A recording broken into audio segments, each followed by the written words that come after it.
I returned to the Indian village where at this time much scarcity of food prevailed. We were often for 24 hours without eating, and when in the morning we had no victuals for the day before us, the custom was to black our faces with grease and charcoal, and exhibit through resignation a temper as cheerful as if in the midst of plenty. A repetition of the evil, however, soon induced us to leave the island in search of food, and accordingly we departed for the Bay of Buchitawi, distant 8 leagues, and where we found plenty of wild fowl and fish. While in the bay, my guardian's daughter-in-law was taken in labour of her first child. She was immediately removed out of the common lodge, and a small one for her separate accommodation was begun and finished by the women in less than half an hour.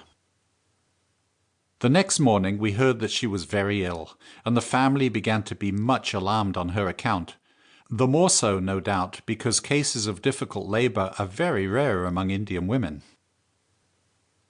In this distress, Wawatam requested me to accompany him into the woods, and on our way informed me that if he could find a snake, he should soon secure relief for his daughter-in-law.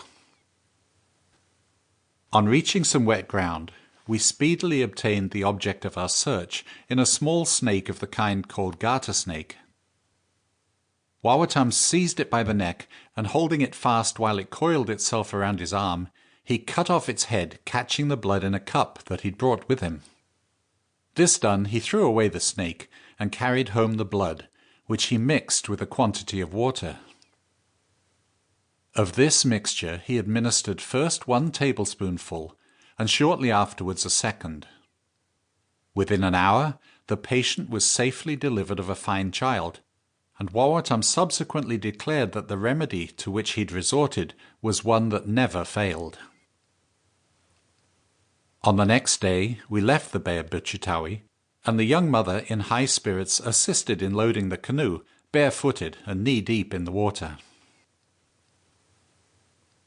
The medical information, the diseases and remedies of the Indians often engaged my curiosity during the period through which I was familiar with these nations, and I shall take this occasion to introduce a few particulars connected with their history.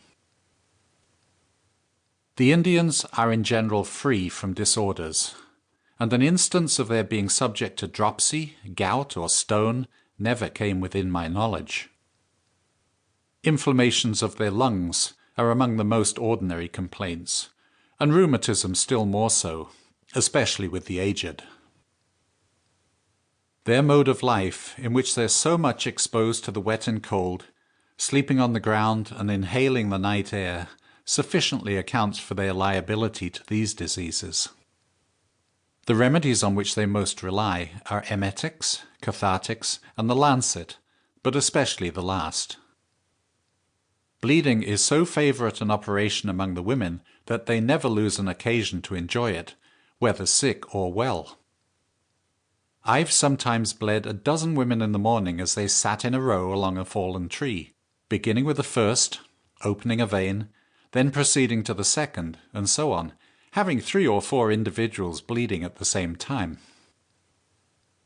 In most villages, and particularly in those of the Chippewa, this service was required of me, and no persuasion of mine could ever induce a woman to dispense with it.